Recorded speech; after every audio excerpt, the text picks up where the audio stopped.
Kami ada dalam hadirat-Mu Tuhan. Kami tahu Engkau memberikan kami hikmat di dalam hadirat-Mu. Engkau memberikan kami kuasa untuk mengalami perubahan dalam hidup kami. Malam hari ini kami memberikan waktu untuk Tuhan, karena Engkau yang kami perlukan lebih dari segala-galanya. Kami tidak ingin sia-sia datang ke tempat ini Tuhan. Kami serahkan roh, jiwa dan tubuh kami dalam tangan-Mu. Urapi setiap kami Bapa, urapi hamba-Mu yang tidak ada apa-apanya. Sampaikan isi hati-Mu bagi kami. Kami percaya hanya firman Tuhan yang sanggup mengubah hidup kami. Kami buka hati kami bagi firman-Mu di dalam nama Yesus. Yang percaya Tuhan di tengah kita memberkati kita. Mari katakan bersama, amin. Tepuk tangan sorak-sorai yang meriah bagi Tuhan Yesus. Haleluya, silakan duduk. Shalom. Bagaimana kabarnya? Luar biasa, saya percaya jemaat di tempat ini jemaat yang luar biasa. Bukan karena kita tidak ada masalah, amin. Sekalipun ada masalah, kita lebih dari pemenang. Saudara, karena saya baru pulang dari Israel,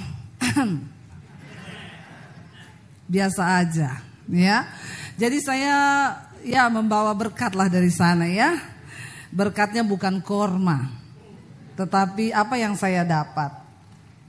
Siapa yang rindu ke Israel? Rindu dulu, gak usah pikir saya gak ada duit. Kadang-kadang orang itu ditanya rindu ke Israel, gak punya uang bu.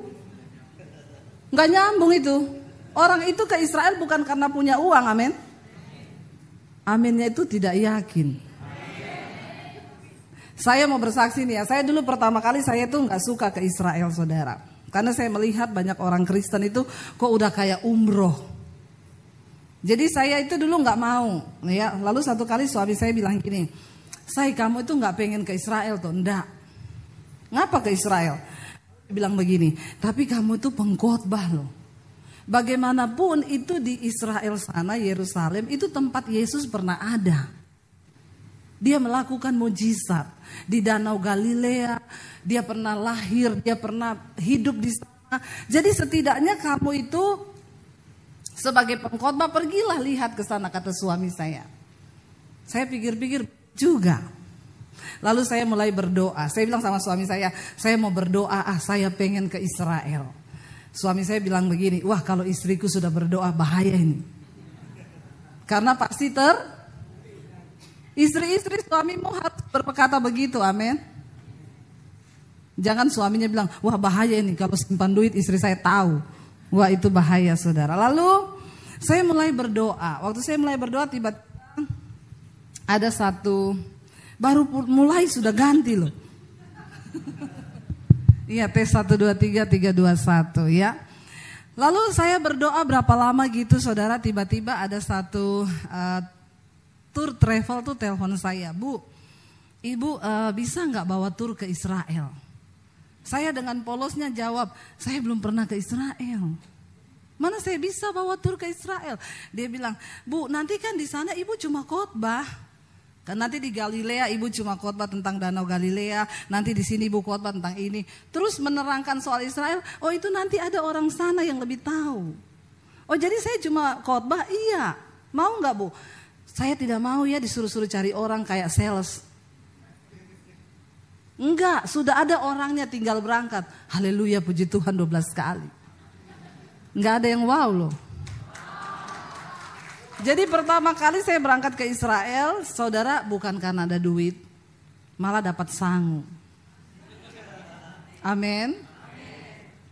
Waktu saya di Israel, saudara, ada orang juga bersaksi begini, "Saudara, saya ini datang ke sini benar kalau dibilang orang ke Israel itu bukan karena punya uang, tapi benar-benar diundang Tuhan karena saudara rindu." Lalu ada satu orang bersaksi begini, "Saya ini kerja di satu perusahaan, saya punya teman akrab itu muslim, ya ibu-ibu juga. Lalu tiap hari temannya itu curhat sama dia. Dia bilang gini, kerinduan saya itu yang belum terwujud satu itu saya pengen umroh." Lalu dia dengerin saudara. Satu kali ada kesempatan bosnya itu datang ke ruangan lalu ngobrol-ngobrol lah sama dia. Lalu dia bilang gini sama bosnya, "Pak, Bapak kan muslim. Iya, itu si ibu ini dia punya kerinduan umroh Pak." Terus bapaknya bilang, "Oh ya, Iya, dia cerita sama saya tiap hari katanya yang dia rindukan tuh umroh. Lalu bosnya itu bilang gini, oh ya sudah. Ya puji dia bilang, alhamdulillah kamu kasih tahu ini ke saya jadi tahu. Saya akan berangkatkan dia umroh. Lalu dia tanya, kamu kan Kristen? Iya. Kamu rindu gak ke Yerusalem? Terus dia bilang, iya Pak, kenapa? Ya udah kamu berangkat ke Yerusalem, dia umroh. Saya yang bayarin. Wow gak? Nggak ada yang kalau Tuhan rindu, kalau Tuhan memang mengundang kita, kita pasti bisa. Oke saudara, saya pengen cerita. Kita masuk pertama kali itu dari Mesir, ya. Kita semua tahu Mesir itu bangsa Israel. Saya pengen tanya dulu, saudara tahu nggak sejarahnya bangsa Israel?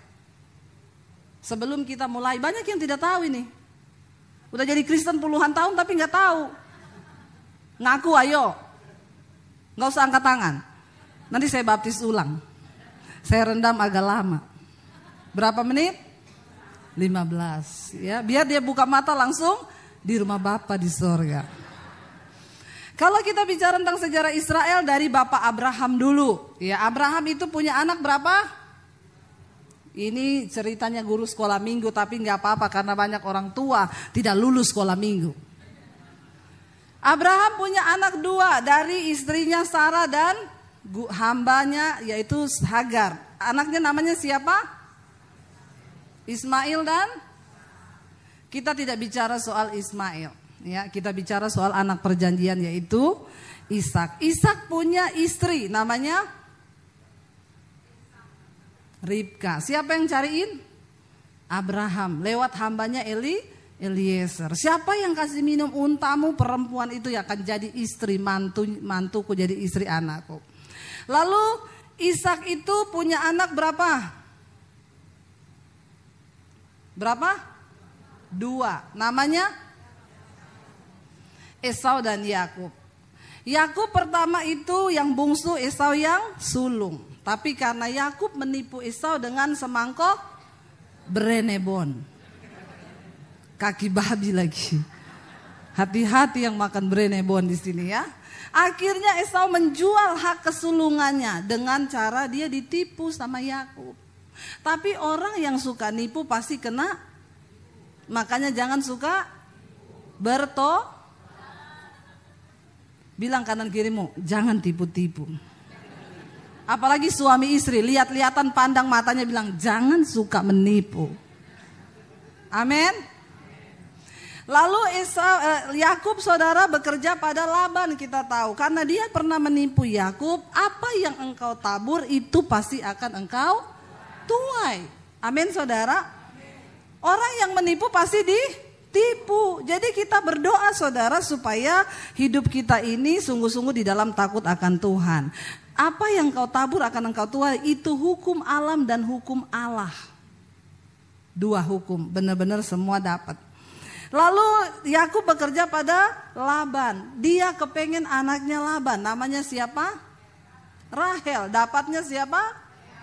Waktu malam pengantin dibuka kerudungnya, ternyata bukan Rahel tetapi Lea.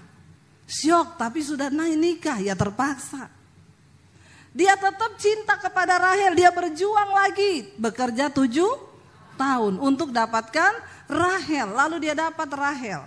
Dari Rahel dan Lea dan juga gundik-gundik istrinya, dia punya anak berapa? 12 suku Israel. Yakub itu dirubah namanya menjadi Israel. Artinya apa? Yang bergumul dengan Allah. Waktu dia bergumul itu dengan bayangan hitam, dengan orang besar, ternyata itu Allah. Disitulah dinamakan namanya adalah Israel, yang bergumul dengan Allah. Lalu saudara, dia punya anak 12, salah satunya siapa? Yusuf.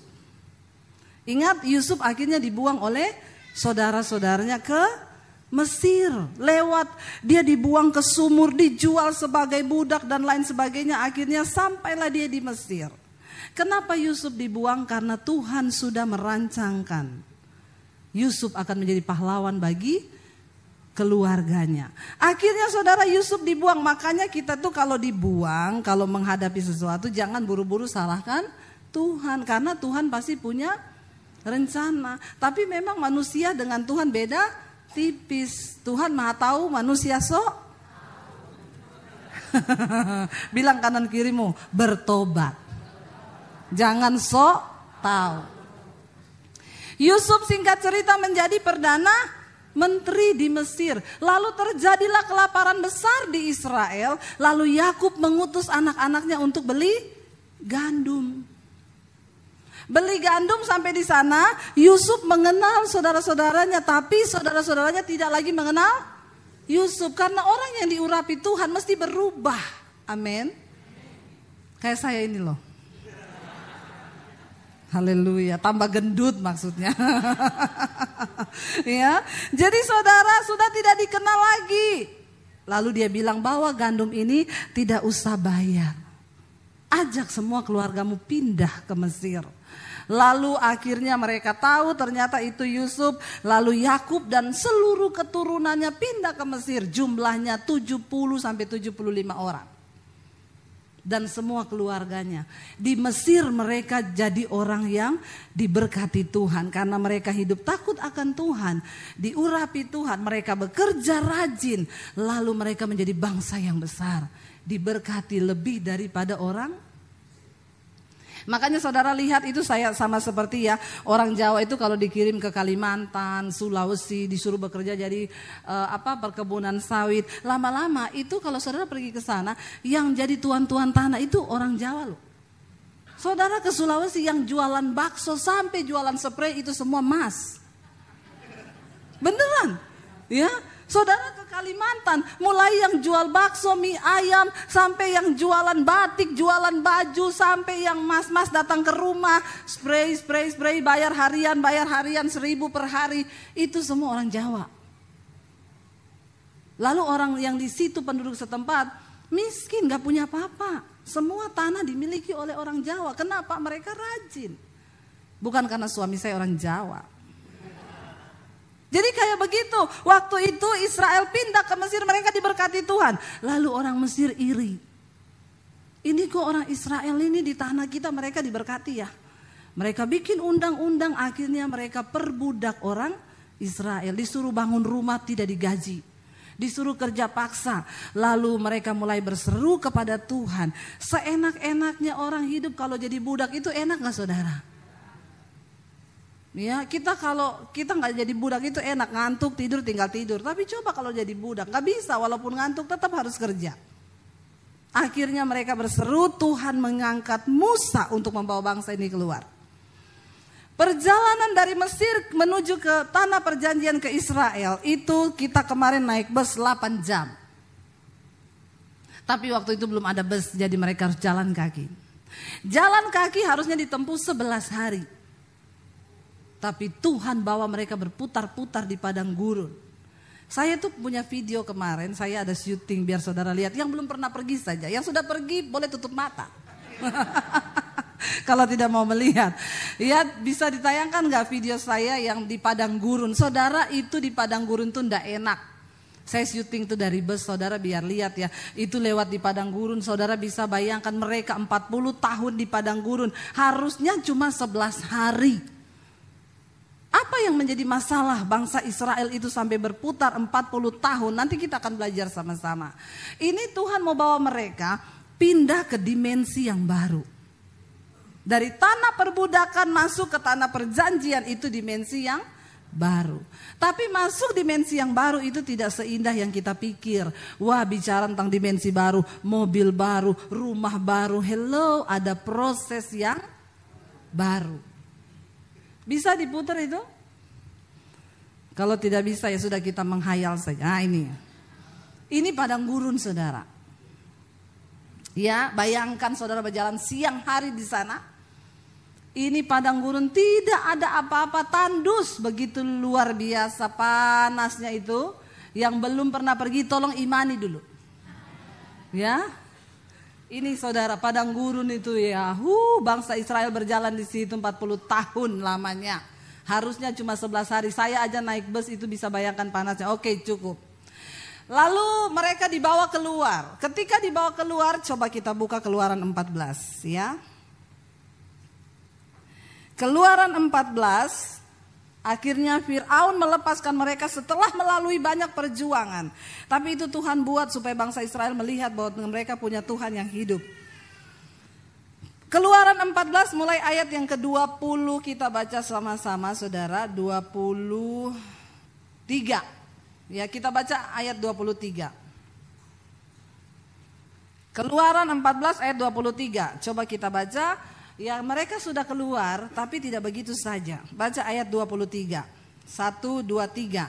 Orang Mesir mengejar dan menyusul mereka, segala kuda Fir'aun, keretanya, orangnya yang berkuda sampai ke tengah-tengah laut. Dan pada waktu itu, waktu jaga pagi, Tuhan yang di dalam tiang api dan awan itu memandang kepada tentara orang Mesir itu, lalu dikacaukannya tentara orang Mesir itu. Saudara, maaf saya pengen kita baca dari ayat ini dulu ya, sebelum itu sudah ditenggelamkan Tuhan. Kita lihat bangsa Israel. Ya, engkau ya, tunggu sabar saudara ya. Nah ini ayat yang ke-9. Ya, saya sengaja begini supaya saudara tidak ngantuk. Keluaran 4 ayat 9, 1, 2, 3. Adapun orang Mesir, segala kuda dan kereta Fir'aun, orang-orang mengejar mereka dan mencapai mereka pada waktu mereka berkemah di tepi laut dekat. Ketika Fir'aun telah dekat, orang Israel menoleh, maka tampaklah orang Mesir bergerak menyusul mereka. Lalu sangat ketakutanlah orang Israel dan mereka berseru-seru kepada Tuhan. Ayat berikutnya. Dan mereka berkata kepada Musa, apakah karena tidak ada kuburan di Mesir, maka engkau membawa kami untuk mati di padang gurun ini? Apakah yang kau perbuat ini terhadap kami dengan membawa kami keluar dari Mesir? Ayat berikutnya, bukankah ini yang telah kami katakan kepadamu di Mesir? Janganlah mengganggu kami dan biarlah kami bekerja kepada orang Mesir, sebab lebih baik bagi kami untuk bekerja pada orang Mesir daripada mati di padang gurun. Ini bangsa Israel memang mentalnya sudah mental budak, karena sudah terlalu nyaman hidup di dalam perbudakan. Ketika mereka melihat tantangan Musa membawa mereka, lalu bangsa Israel mengejar mereka dengan selengkap tentara berkuda, mereka marah kepada Musa. Musa, ini gara-gara kamu loh. Kita gak minta kamu bawa kita keluar dari Mesir kan? Ini gara-gara kamu. Emang gara-gara di Mesir sudah tidak ada kuburan, makanya kamu bawa kami ke padang gurun ini supaya kita dimakamkan rame-rame di sini. Saudara, bangsa Israel mentalnya mereka bilang apa? Karena kita kan udah bilang sama kamu Musa waktu di Mesir, jangan kamu ganggu kami. Mending kami tetap kerja jadi budak daripada engkau bawa kami ke padang gurun ini. Mereka gak siap untuk pindah ke dimensi yang baru yang Tuhan siapkan. Saudara, sebagai orang Kristen jangan mimpi engkau bisa melihat janji dan berkat Tuhan kalau mentalmu tidak dirubah dulu sama Tuhan. Bagi Tuhan membawa bangsa Israel keluar dari Mesir sampai ke tanah perjanjian cuma butuh waktu 11 hari. Mengeluarkan mereka dari Mesir, tapi mengeluarkan Mesir dari otak dan mental mereka butuh waktu 40 tahun. Amin. Tuhan sedang berbicara kepada kita malam hari ini. Mari kita punya mental yang merdeka saudara. Mari jangan main-main lagi dengan Tuhan. Kita waktu-waktu ini singkat. Mari hidup di dalam kebenaran. Mari kita buang semua perbudakan-perbudakan yang masih mengikat kita, apapun itu buang, dan kita mau belajar hidup dalam kebenaran. Kenapa? Untuk bisa masuk dalam dimensinya Tuhan, mental kita harus baru sesuai firman Tuhan. Tapi orang Kristen sekarang suka bikin ayat sendiri. Amin. Saya tuh melihat banyak orang Kristen hidupnya tidak berbahagia. Kenapa? Tidak mau menuruti firman Tuhan. Saudara bisa bayangkan ada satu bapak telepon saya gini, Bu, saya itu sama istri saya sudah tidak berbahagia berapa tahun terakhir ini. Kenapa Pak? Istri saya tidak melayani saya lagi. Dalam hal apa? Dalam segala hal. Lalu saya itu berdoa sama Tuhan, Bu. Tuhan mau dibawa kemana rumah tangga ini? Tuhan itu baik, Bu. Tuhan kirim wanita lain. Astagfirullah, subhanallah. Saudara ya, saya bilang siapa yang kirim Pak? Tuhan kirim. Kenapa Bapak bisa bilang Tuhan yang kirim? Karena kan saya lagi dalam pergumulan. Istri saya tidak ngurusi saya. Ini wanita mengurusi saya, Bu. Dan dia satu nasib dengan saya. Dia dicuekin suaminya, saya dicuekin istri saya. Dan kami sehati, serasa, sejiwa, seroh. Saya bilang sama-sama masuk neraka. Ngeri loh. Bisa ngomong Tuhan yang kirim loh. Ini kan bikin ayat sendiri saudara. Hello. Saya bilang Bapak kalau Bapak dekat sama saya baptis ulang Bapak. Saya rendam agak berapa menit? Pinter. Biar dia buka mata langsung di rumah Bapak di sorga. Lebih baik tubuhnya binasa tapi jiwanya selamat. Ada orang Tuhan kirim perempuan lain. Bapak-bapak di sini bertobat. Amin Bapak-bapak. Aminnya itu ikhlas. Ya, dia bilang soalnya kan istri saya marah-marahin saya. Ini sabar Bu, orangnya halus, hormat sama saya. Saya bilang itu masih iklan, masa promosi. Nanti kalau masa promosinya udah hilang, lebih galak dari istrimu. Bertobat ya bapak-bapak ya. Jangan bikin ayat sendiri. Mari kita rubah paradigma kita sesuai dengan kebenaran firman Tuhan. Supaya kita bisa menikmati janji Tuhan. Tapi orang Kristen zaman now. Saya itu saudara sekarang udah malas kalau layani orang-orang Kristen tuh konseling ya. Saudara bisa bayangkan itu dari YouTube itu saya melayani orang-orang itu saudara. Ya satu khotbah yang komen 200. Yang nonton 100.000. Itu kalau yang konseling... Ya seperberapa saja, saudara bisa bayangkan itu ratusan tiap hari masuk di HP saya. Sampai HP saya error. Bunyi-bunyi sendiri, ting ting ting ting ting ting ting ting ting, gak ada apa-apa loh. Untung saya tidak error. Jadi tolong sabar kalau yang SMS belum dibalas, sabar. Semua ada waktunya. Saya tuh balas-balas SMS kalau malam mau tidur saudara. Saya balas SMS di situ. Jadi kadang kalau mau tidur malam suami saya diam, saya lagi balas SMS. Ya, dia manggil saya tidak jawab saudara. Satu kali dia SMS saya, dia WA, Ibu Debbie saya mau konseling. Saya baca dari suami saya. Saya tanya mau konseling apa Pak? Istri saya mencuekin saya Pak. Dia bilang istri saya mencuekin saya Bu, gimana caranya? Saya bilang dibujuk pakai duit Pak. Ya, jadi tolong sabar saudara. Itu yang saya balas ratusan orang setiap hari. Tapi saya itu senang kalau dapat orang yang konseling, ibu saya mau mengejar perkenanan Tuhan, ibu saya mau berkenan, itu enak balasnya. Tapi kalau dapat yang Kristen yang sudah bongkotan berakar dan masih hidup kayak bangsa Israel, aduh itu merubah mentalnya itu udah gak bisa. Ibu saya minta bercerai saja, saya sudah tidak tahan Bu. Coba kalau ibu jadi saya, gak mau saya. Dia balas begitu saudara. Coba kalau ibu jadi saya, gak mau lah, saya bukan kamu. Kamu yang nikah-nikah sendiri. Ada lagi Ibu Debbie, tolong ya, suami saya pemabok, penjudi, tukang pukul, komplit banget suaminya Bu. Dapatnya di mana dulu? Udah gitu dia tidak mau bertobat, saya minta ibu doakan suami saya. Saya bilang itu suamimu bukan suami saya. Jangan suruh saya berdoa buat suami saudara, amin. Enak aja lu yang kawin siapa yang doakan siapa? Ini orang Kristen yang salah jalan ini. Saya bilang suami saya aja jarang saya doakan. Karena dia sudah bisa berdoa sendiri. Jangan suruh pendeta berdoa buat suamimu. Tidak ada doa yang lebih mujarab bagi seorang suami selain doa amin ibu-ibu. Jadi berhentilah suruh pendeta berdoa buat suamimu, amin. Berdoa bagi suamimu sendiri. Lalu bangsa Israel itu saudara marah sama Musa. Mereka mengelut, kenapa kamu bawa kami keluar? Kami lebih senang di sana, makan enak walaupun kami budak. Banyak orang Kristen hidup begini, yang penting aman aja, udah. Saudara, Tuhan mau bawa kita ke level yang lebih tinggi. Tapi tinggalkan mental-mental budak yang tidak berkenan pada Tuhan. Lalu akhirnya dikatakan di sana apa, kita baca selanjutnya saudara. Tuhan bikin mujizat kan. Saudara, kalau kita itu ke Israel sana yang saya bilang kemarin, kita melalui padang gurun.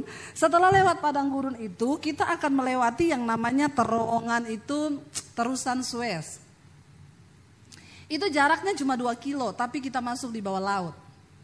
Itu terusan yang menghubungkan 2 benua. Cuma lewat beberapa menit sudah tembus di benua sebelah. Disitulah diperkirakan dulu Musa membelah laut. Karena cuma 2 kilometer.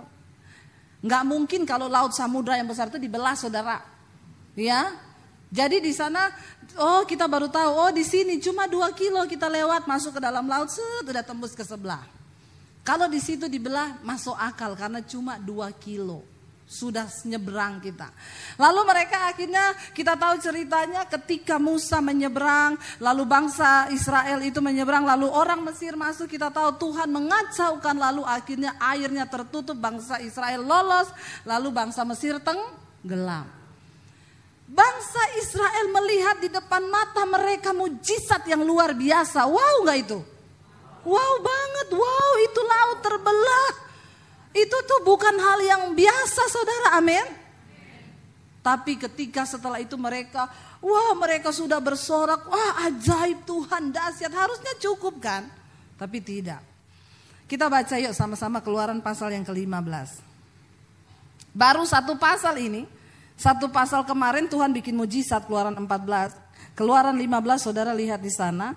Kita buka ayat yang kedua, mereka nyanyi itu kan Keluaran 15, wah habis melihat mujizat Tuhan mereka nyanyi. Kita lihat Keluaran 15 ayat 22.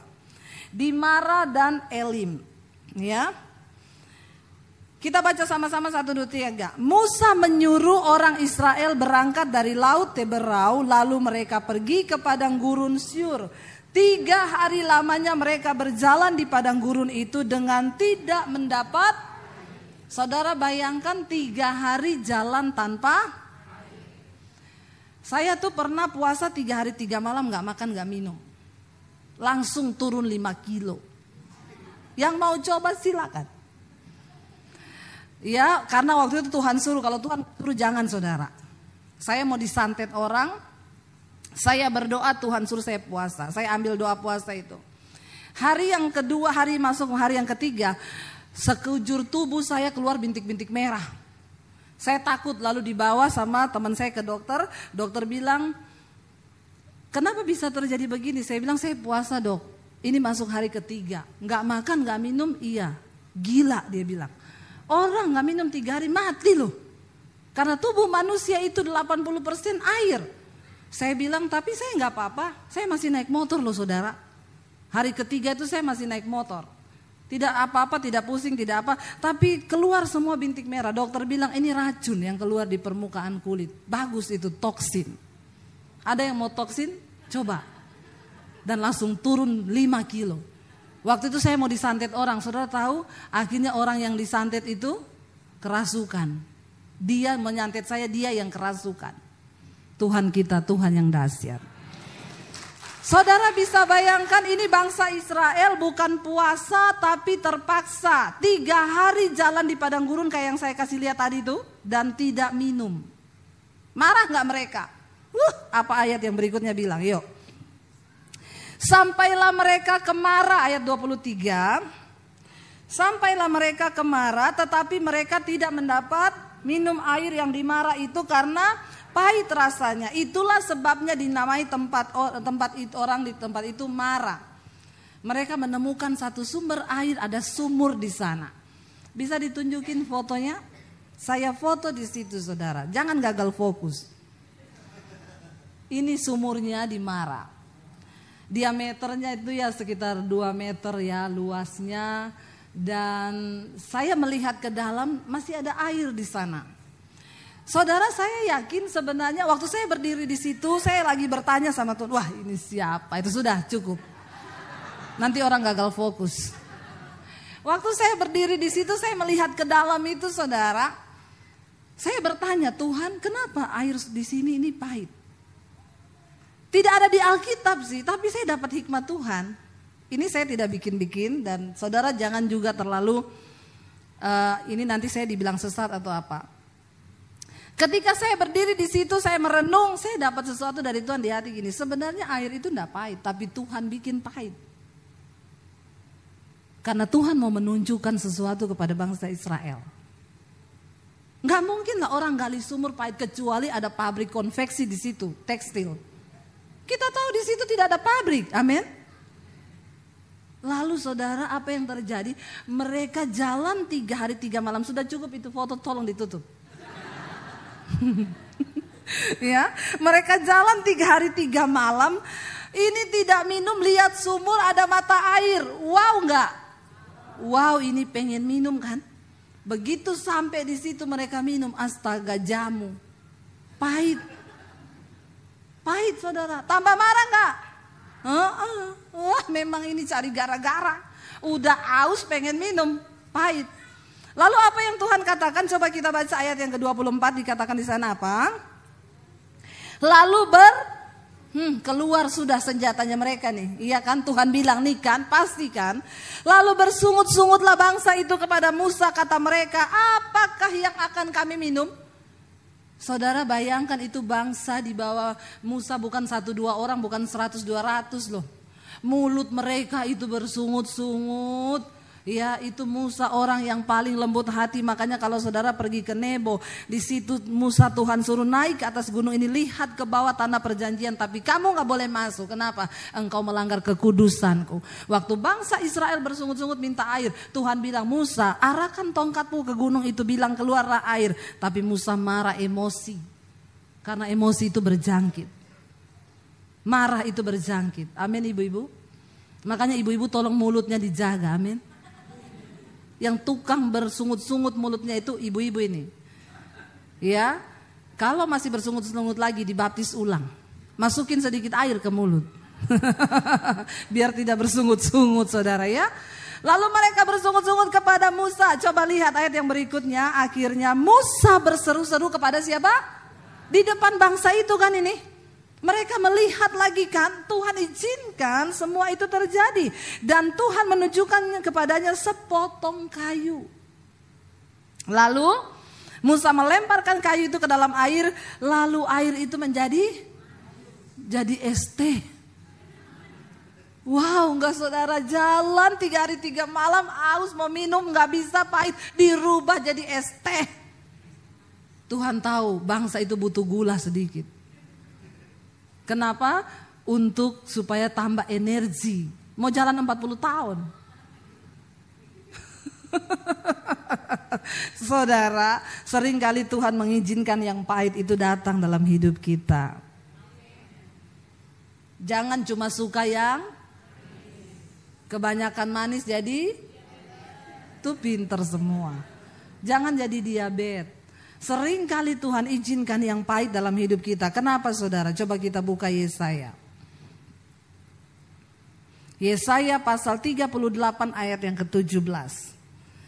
Apa yang dikatakan Nabi Yesaya tentang sesuatu yang pahit? Baca sama-sama. Sesungguhnya penderitaan yang pahit menjadi keselamatan bagiku. Engkaulah yang mencegah jiwaku dari lubang kebinasaan. Sebab engkau telah melemparkan segala dosaku jauh dari hadapanmu. Yang pahit itu bisa menyelamatkan jiwa.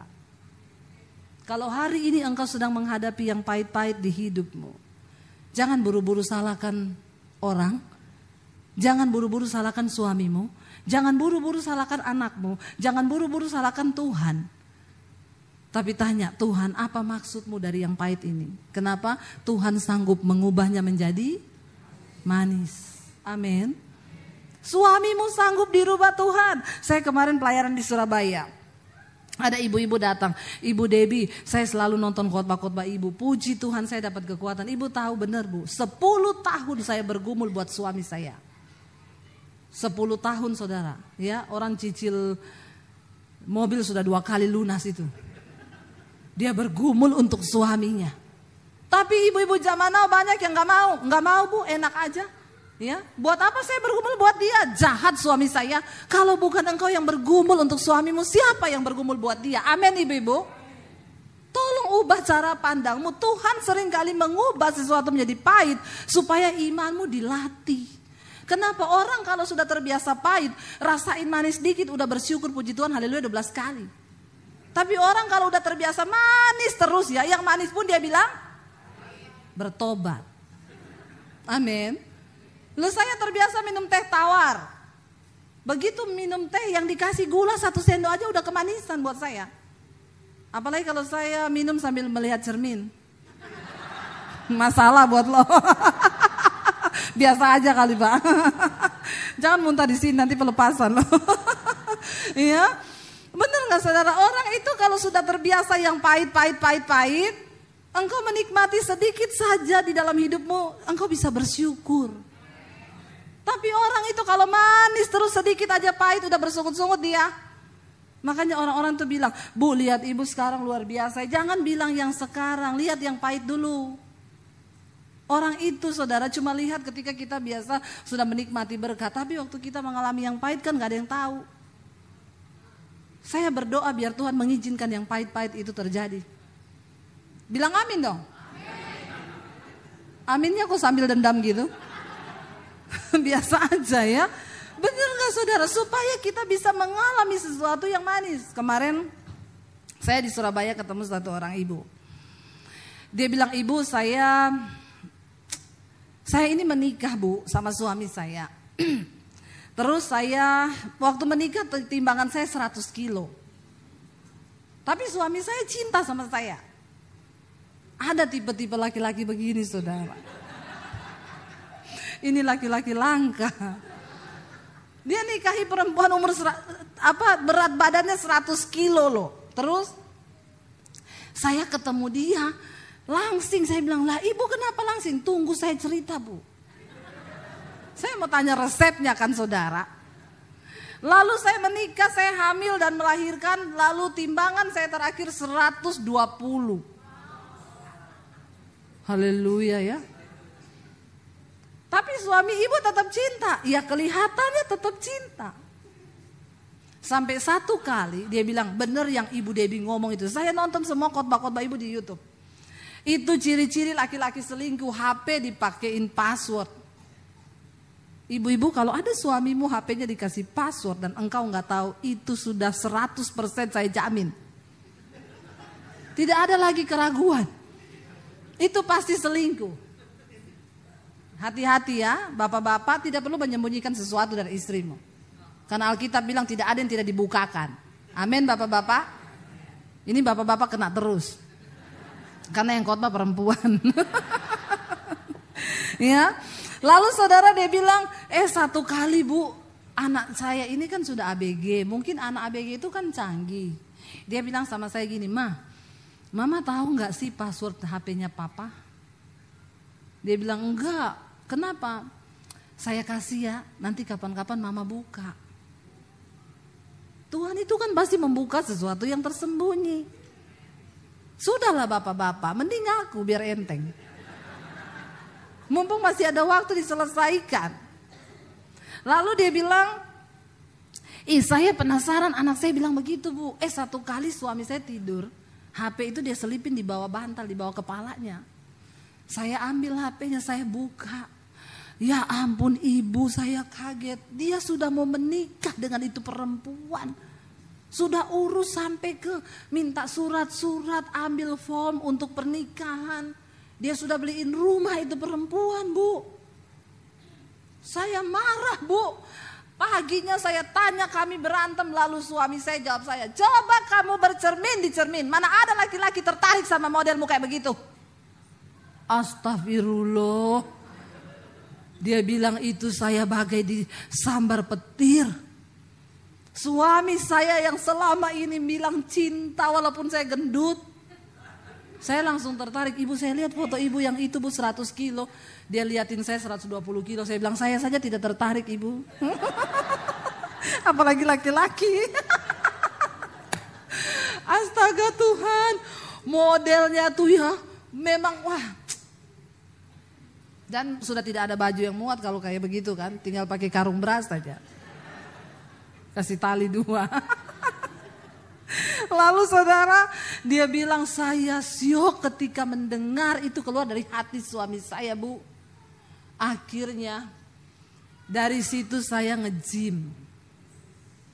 Saya sewa PT, sehari 7 jam saya di tempat olahraga. Saya ketemu dia kemarin 60 kilo.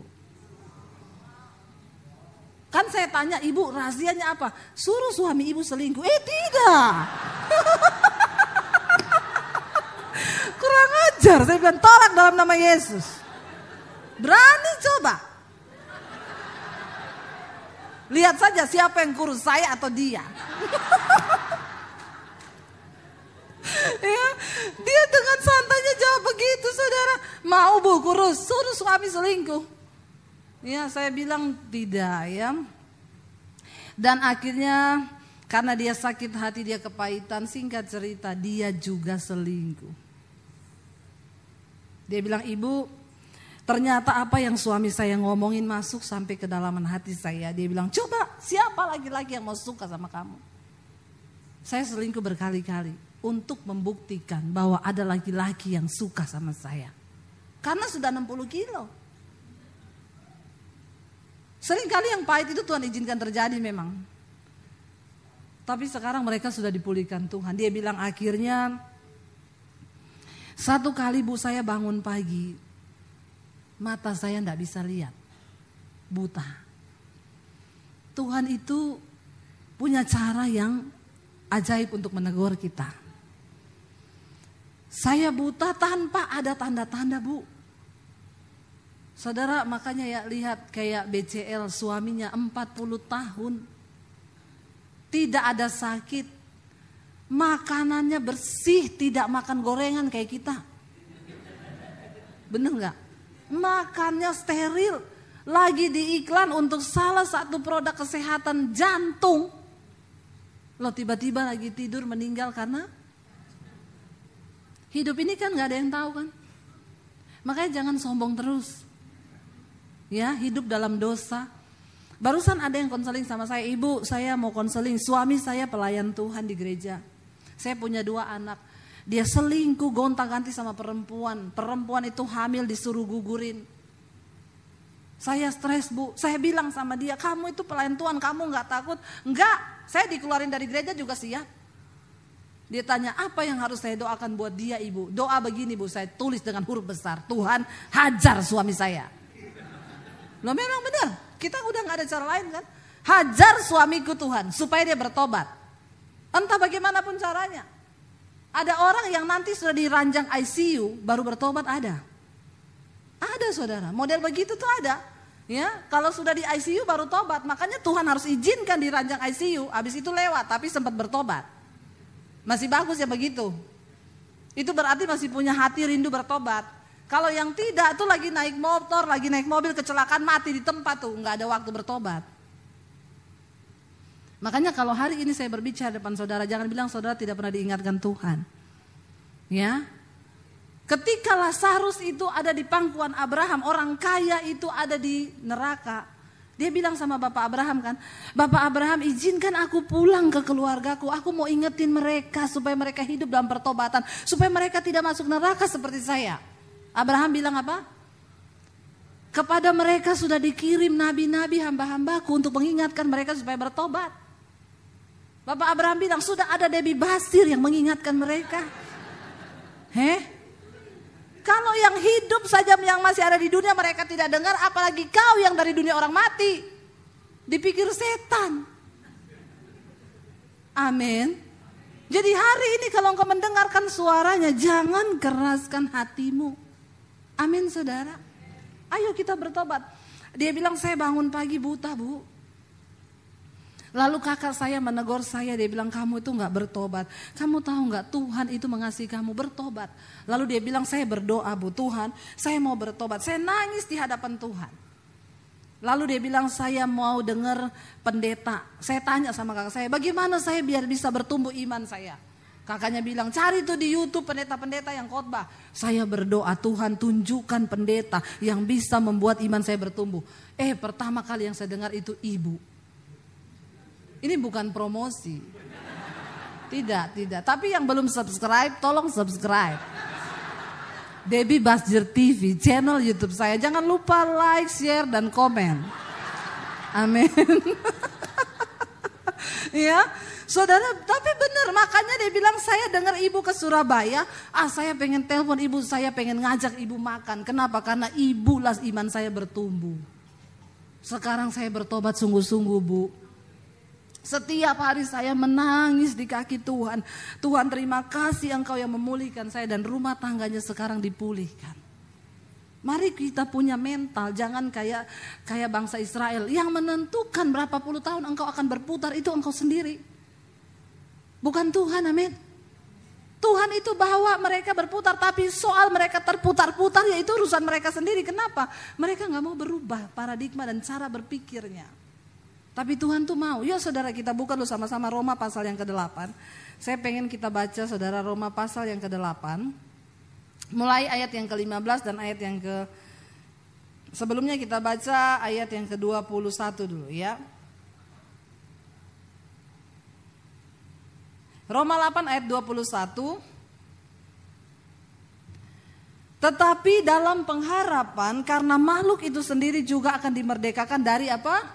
Perbudakan kebinasaan dan masuk ke dalam kemerdekaan kemuliaan anak-anak Allah. Ayat yang berikutnya, sebab kita tahu sampai sekarang segala makhluk sama-sama mengeluh dan sama-sama merasa sakit bersalin. Ayat yang berikutnya, dan bukan hanya mereka saja, tetapi kita yang telah menerima karunia sulung roh, kita juga mengeluh dalam hati kita sambil menantikan pengangkatan sebagai anak, yaitu pembebasan tubuh kita. Saya mau bilang saudara, gambaran bangsa Israel itu gambaran kita.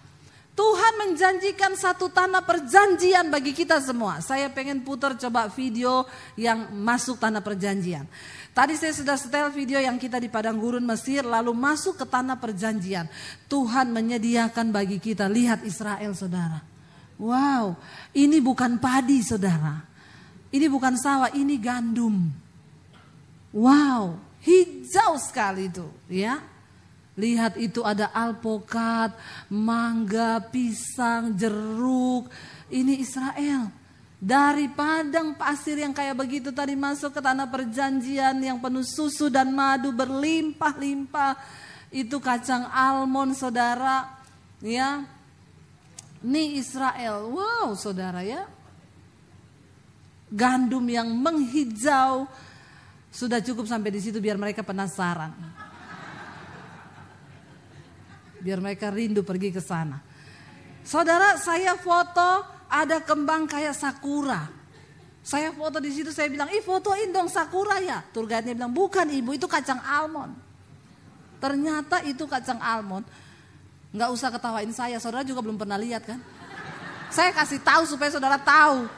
Nggak usah mengejek saya. Emang saudara juga udah tahu tuh pohonnya kacang almond, saya aja baru kaget. Itu bunga semua kayak sakura. Saya bilang, ini sakura ya. Dia bilang, hello, Abu nih, sakura di Jepang. Oh, persis ini buah almond. Dia bilang kacang almond. Itu berbuah subur saudara. Israel itu tanah yang diberkati. Bagaimana saudara gak kepengen sih yang dari gurun tadi begitu masuk ke negeri yang begitu, mau gak? Tapi harus dirubah mentalnya. Tapi kami menderita sekarang Bu, penuh dengan pergumulan, kepahitan. Tidak apa-apa. Ayat tadi bilang kita akan dibebaskan dari perbudakan. Dan tidak tahukah saudara bahwa sampai saat ini segala makhluk itu mengeluh.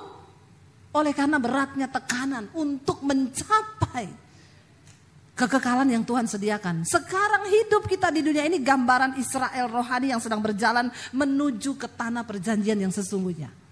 Yaitu apa? Pembebasan tubuh kita. Selama kita masih hidup di dalam daging, maka kita pasti akan menderita. Amin. Jangan berpikir tidak menderita. Namanya daging masih menderita. Makanya Rasul Paulus berkata, aku benci kepada tubuh celakaku ini. Karena selama aku diam dalam tubuh ini, aku jauh dari Tuhan. Sekarang saudara lihat apa yang terjadi dengan China. Kita semua tahu China itu negara yang berkembang maju luar biasa. China memberikan hutang kepada bangsa-bangsa. Bangsa Arab, minyak itu semua utang dari China. Saudara tahu Amerika aja utang dari China.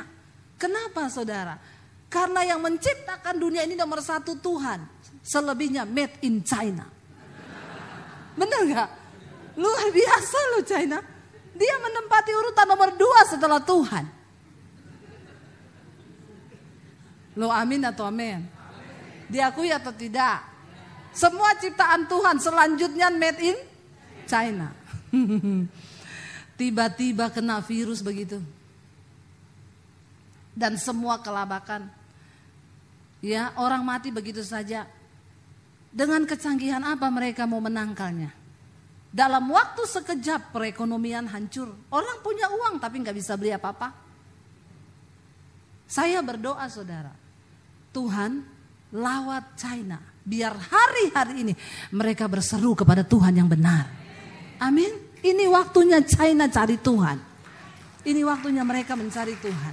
Yang terakhir kita baca ayat saudara. Lanjut ayat yang ke-24 tadi. Ya, dari Roma pasal 8 ayat 24. Sebab apa? Kita diselamatkan dalam pengharapan. Tetapi pengharapan yang dilihat bukan pengharapan lagi. Sebab bagaimana orang masih mengharapkan apa yang dilihatnya. Ayat yang terakhir. Tetapi jika kita mengharapkan apa yang tidak kita lihat. Kita menantikannya dengan tekun. Amin saudara. Kita sedang menanti, bangsa Israel belum melihat tanah perjanjian, makanya mulutnya gini. Waktu masuk lihat negeri yang penuh susu dan madu itu. Tanah yang itu tanahnya sama loh saudara. Kalau nggak ditanami sama, tapi kenapa bisa begitu? Ya itu namanya tanah perjanjian. Itu namanya orang pilihan Tuhan. Jangan takut toko saya itu bu begini-begini, itu dikirimin orang dilempari kotoran, doa. Tapi engkau jangan berdoa, Tuhan aku balikan kotoran ini ke orangnya. Jangan. Makanya saudara tidak pernah diberkati. Ya, lepaskan berkat. Aku memberkati orang yang melemparnya. Tuhan berkati supaya dia bertobat. Amin. Ibu-ibu kalau suamimu masih pahit, berdoa. Tuhan aku melepaskan pengampunan buat suamiku. Ya, jangan dikasih sianida. Ya, saya bilang ibu berdoa buat suamimu. Jangan kau racuni suamimu. Iya Bu Dewi, saya berdoa tiap hari Tuhan cabut nyawanya. Jangan, doa yang salah tidak didengar Tuhan. Kita berdoa supaya Tuhan rubah yang pahit jadi manis. Yang terakhir, benar-benar terakhir. Roma 8 ayat 15-16. Saya sengaja bilang terakhir terus supaya saudara itu masih ada pengharapan. Oh terakhir gitu ya. Yuk baca sama-sama, ini benar-benar terakhir 1, 2, 3. Sebab kamu tidak menerima roh perbudakan yang membuat kamu menjadi takut lagi. Tetapi kamu telah menerima roh yang menjadikan kamu anak Allah. Oleh roh itu kita berseru, ya Aba, ya Bapa. Ayat 16. Roh itu bersaksi bersama-sama dengan roh kita bahwa kita adalah, dan jika kita ayat 17, dan jika kita adalah anak, maka kita juga adalah ahli waris. Maksudnya orang-orang yang berhak menerima janji-janji Allah, yang akan menerimanya bersama-sama dengan Kristus, yaitu jika kita menderita bersama-sama dengan, supaya kita juga tidak ada jalan pintas menuju tanah perjanjian. Kita akan menerima segala sesuatu itu. Di sana dikatakan kita akan dimuliakan bersama-sama dengan Kristus, yaitu jika kita mau menderita bersama-sama dengan Dia. Saudara, saya undang imam musik. Ada orang bilang gini, Bu, ipar saya itu Bu, saya ini sudah berusaha berbuat baik, tapi ipar saya dan mertua saya itu bikin saya gondok. Saya bilang puji Tuhan, haleluya. Maksudnya Bu, berarti ibu sedang dilatih, ibu lagi sedang sungguh-sungguh beribadah. Tapi sampai kapan ipar dan mertua saya akan seperti itu? Sampai ibu sudah tidak merasakan sakit lagi. Walaupun iparmu jahat, mertuamu jahat, engkau sudah merasakan manis, itu sudah selesai. Saudara, jangan menuntut keadaan berubah untuk engkau, tapi berubahlah untuk keadaan. Amin. Itu mental yang benar. Dan kalau engkau sudah menghidup itu, maka Tuhan akan memberikan janji-janjinya dalam